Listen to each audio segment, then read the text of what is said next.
wonder why some people seem to accelerate through life while others stay stuck in the same loop? Same job, same mindset, same frustrations. Here's the unsettling truth. The real breakthroughs happen in silence.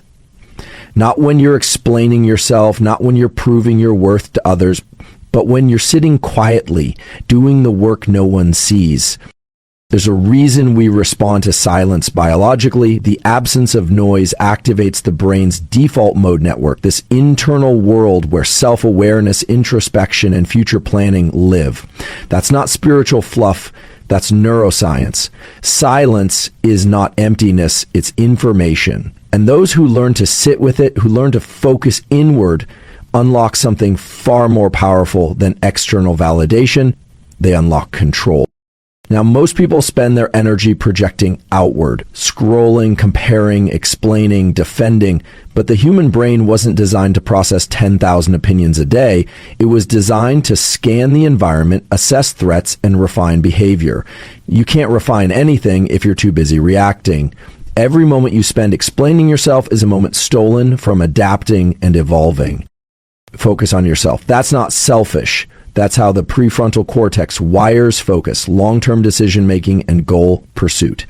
Dopamine doesn't spike when someone compliments you. It spikes when you progress.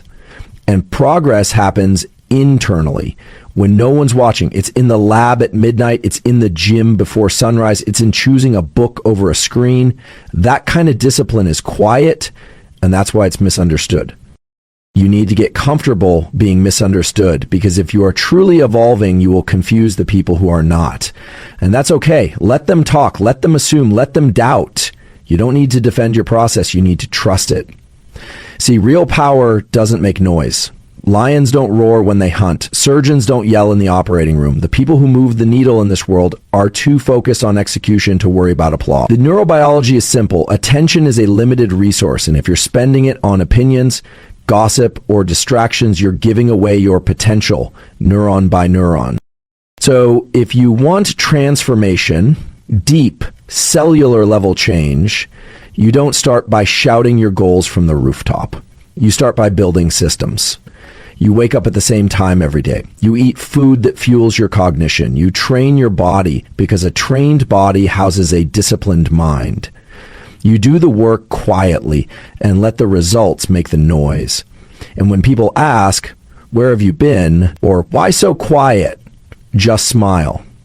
Because by then, your actions will be loud enough. The work you did in silence will speak in volumes the world can't ignore. You know what's fascinating? When the external world goes quiet, no notifications, no conversations, no background noise, your brain doesn't shut down. It actually lights up. Not in the usual reactive circuits we use when we're solving problems or responding to others, but in what's called the default mode network. This isn't theory, it's functional neuroscience mapped with fMRI. And what that network does is remarkable. It enables deep self-reflection, long-term vision, identity consolidation, and emotional processing. In other words, when you remove yourself from the noise, your brain starts doing the exact work that moves your life forward. But most people never access this space because silence makes them uncomfortable. They think silence is passive. It's not. It's an active neurobiological space for internal recalibration. And here's the real kicker. When you are constantly reacting to the world, chasing alerts, defending yourself, performing, you're blocking this system from activating. You're trading clarity for chaos. So when I say stay silent, I don't mean disappear. I mean enter the state where the most advanced parts of your brain can finally go to work, where you can strategize instead of just survive. Because clarity, direction, and identity, they're not found in noise. They're built in silence, neuron by neuron, in the deep architecture of your own mind. We've been conditioned to think that if something isn't being seen, it isn't valuable. But that's a psychological trap, and worse, it's a physiological misfire. You see, the dopamine system in your brain, the same one that drives motivation and reinforces behavior, isn't built to respond to attention. It's built to respond to progress. And progress, real, sustainable, identity-shifting progress, rarely happens in public view. In fact, the moment you start announcing every move you're making, you dilute your own neurochemical drive. Studies show that prematurely sharing your goals gives your brain a false sense of completion. You feel like you've done something just because you've said it, but the truth is, nothing's been built yet. You haven't changed your biology, your habits, or your outcomes. You've just burned fuel on perception. That's why the work done in silence matters more than anything else. It's the 5 a.m. wake-ups when no one knows you're grinding. It's the hard choices when no one's applauding. It's the rewiring of neural pathways through repetition, intention, and consistency without any external reward. That's where transformation happens. That's when your nervous system starts recognizing a new version of you, not because the world clapped, but because you showed up anyway, consistently, quietly, relentlessly. So if you're not being seen right now, don't mistake that for failure. It might be the greatest advantage you have, because in the shadows, without the pressure of performance, you're free to evolve without interference. And when that internal shift becomes undeniable, it won't need to be announced. The world will notice when it's ready. So, there's something most people never fully grasp. Your attention is a biologically limited resource, not metaphorically, literally. You only have so much attentional bandwidth in a given day, and once it's gone, it's gone. Neurotransmitters like acetylcholine and norepinephrine, these are the molecules that direct your focus. They don't operate on an infinite supply. And every time you let yourself get pulled into a meaningless argument, scroll through junk content, or chase external drama, you're spending that precious neurochemical fuel. Think of it like this. Every distraction you give into is a withdrawal from your cognitive energy reserves. And those reserves are what you need to build something meaningful, to develop a skill, to solve a hard problem, to regulate your emotions under pressure. That kind of mental work takes serious neural resources. But if you've scattered your attention across dozens of micro distractions throughout the day, there's nothing left in the tank for the things that actually matter. One of the biggest misconceptions people carry, without even realizing it, is the belief that their motivation should come from being seen, recognized, or praised. But that's not how your brain actually works. Dopamine, the molecule most responsible for drive and motivation, doesn't spike when someone compliments you. It spikes when you make measurable progress toward a goal. That's a crucial distinction. You're not wired for applause, you're wired for evolution. This is where it gets really interesting. The striatum, a deep brain structure involved in the dopamine pathway, responds far more powerfully to internal milestones than external validation. So when you complete a hard workout, hit a deep focus session, or stick to your plan when it would have been easier to quit, your brain gives you a chemical reward. But when you post about your effort and get 100 likes, that's novelty. It's not sustainable. And worse, it can become addictive in all the wrong ways. So if you're depending on recognition to keep going, you're setting yourself up for a crash. Because recognition is inconsistent. It's based on algorithms, moods, trends, things you can't control. But your behavior, your systems, the small wins no one sees, you can control those. And when you do consistently, you start to shift your baseline level of motivation. This is neuroplasticity in real time, training your brain to associate pleasure with discipline instead of distraction. That's not just mental strength, that's a rewired reward system. And once that clicks, you stop needing the world to tell you you're doing okay. You know you are, because your biology confirms it every time you show up for yourself. There's a psychological and biological cost to growth that almost no one talks about: being misunderstood. And here's why. When your behavior starts to shift, when your habits tighten, when you say no to things you used to say yes to, your nervous system begins reorganizing itself around a new identity. That's not symbolic, it's literal. Synaptic pruning, neural rewiring, changes in dopaminergic tone. You're not just thinking differently, you're becoming different at a structural level. But the world around you doesn't update that quickly. People still see the older version of you, the version they're comfortable with, the one that fit their narrative. And when you stop matching that version, they'll resist. They may question you, joke about the changes, or even try to pull you back to baseline. That's not always malicious. It's just how social networks stabilize themselves. From a neuroscience standpoint, humans regulate one another's behavior to reduce uncertainty. When you introduce change, especially quiet, deliberate change, it creates friction. This is where most people break. They try to explain themselves. They over-justify. They dilute their process just to be understood. But if you're serious about evolving, you have to tolerate that friction. You have to become neurologically resilient to disapproval. Because the moment you start bending your behavior for comfort or clarity, you lose the very thing that was transforming you. And the paradox is, the more aligned you become with your future self, the less understood you'll be by your past circle. That's a sign you're on the right path. Growth isn't always loud or inspiring. It's often isolating, disorienting, and invisible. But the brain adapts, and eventually you stop needing to be understood because the clarity you were looking for from others starts coming from within.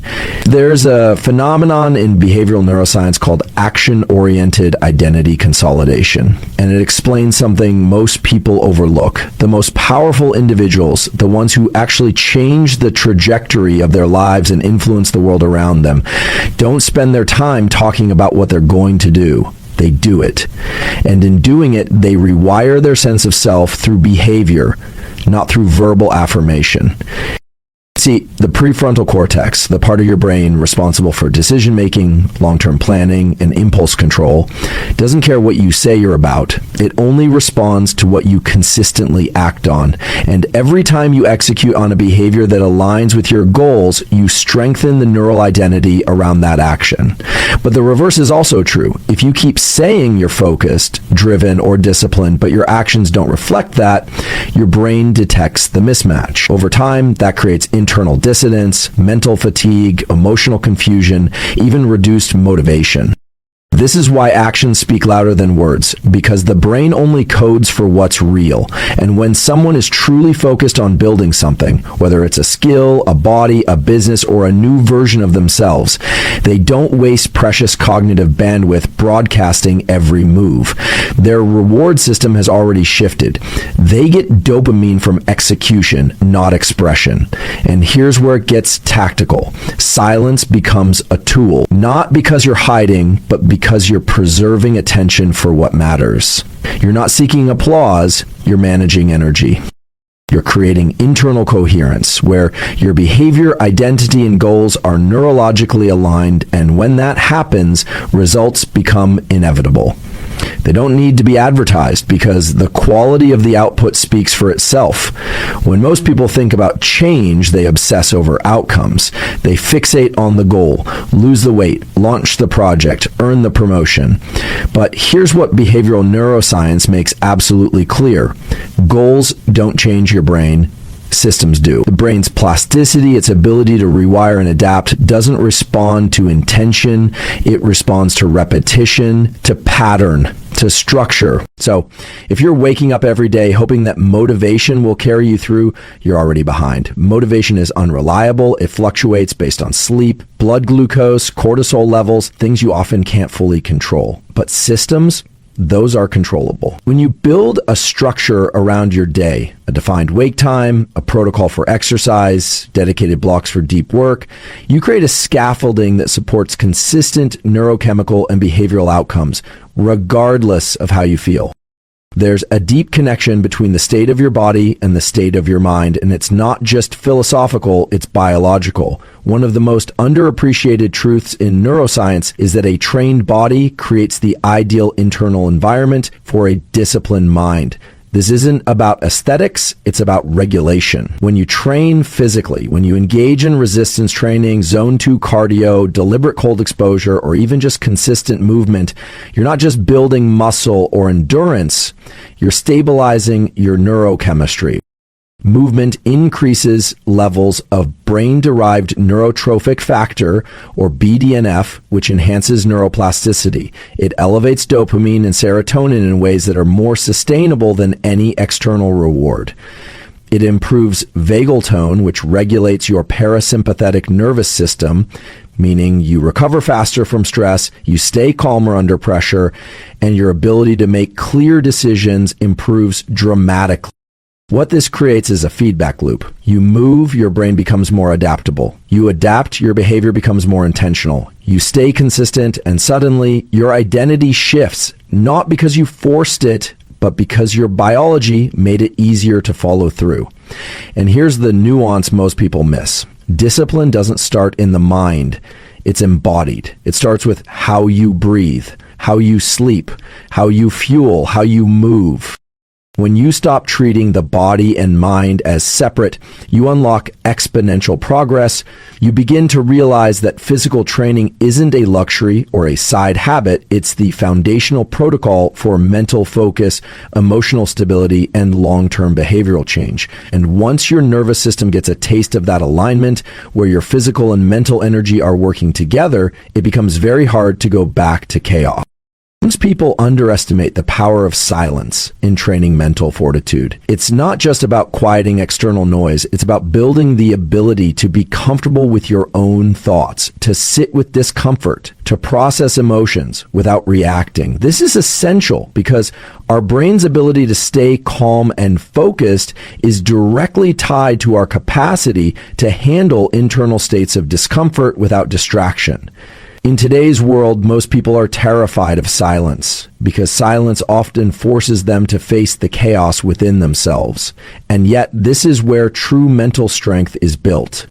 You see, the brain thrives on challenge, but only when it's given the proper environment to process and adapt. When you constantly distract yourself, whether through social media, endless chatter, or unnecessary multitasking, you're depriving your brain of the very thing it needs to grow, the time and space to regulate. The more you can train yourself to sit in stillness, the more you strengthen the circuits that manage emotional resilience and cognitive clarity. And these circuits don't just appear overnight. They're built over time through deliberate practice. The brain's prefrontal cortex, the part responsible for focus, decision-making, and emotional regulation, becomes stronger when it's forced to sit through discomfort without seeking immediate gratification. When you're in silence, your brain learns to tolerate boredom, to plan instead of react, and to process emotions without acting on them. This is mental fortitude. It's not about being unshakable all the time. It's about having the capacity to return to clarity even in the midst of discomfort. Training in silence means training your nervous system to be less reactive, less dependent on external validation, and more capable of responding with intentionality. The more you expose yourself to this, the better you get at it. Your brain becomes more accustomed to the discomfort of pause, and from that, you develop an incredible level of focus. You learn that peace isn't passive. It's an active, disciplined state that allows you to access higher level cognitive functions like strategic thinking and long-term planning. So the next time you feel uncomfortable in silence, don't fill it with noise. Recognize it as an opportunity to train. Because true mental strength is not about avoiding discomfort. It's about building the ability to sit through it and come out stronger on the other side. You have to understand something fundamental. You don't owe anyone an explanation about your process. This is a tough pill for many people to swallow because society conditions us to seek approval, validation, and external recognition. But here's the neuroscience. When you seek external validation, you're tapping into a reward system that's fleeting, unreliable, and largely out of your control. You can't predict when someone will recognize your efforts, nor can you control how they'll perceive your journey. And that uncertainty, it drains your energy, it diminishes your focus. The truth is, if you're busy explaining yourself, you're diluting your own energy. You're telling your brain that the outcome is tied to how others perceive your actions, rather than how you experience your progress. The prefrontal cortex, the part of your brain that regulates higher level functions like planning and goal setting, works best when it's internally motivated. When you are driven by your own sense of purpose and not by the need to explain why you're doing something, you conserve energy that would otherwise be spent in pursuit of approval. When you commit to your process without the need to explain it, something incredible happens. You create autonomy. Your focus sharpens, your confidence grows, and your actions become more decisive because you're no longer dependent on others to affirm your worth. This shifts the balance of power back into your hands. You stop waiting for the world to catch up with your goals. Instead, you start building them regardless of whether anyone else understands. And this is where true freedom comes from. Freedom from the need to perform for others and freedom to create at your own pace.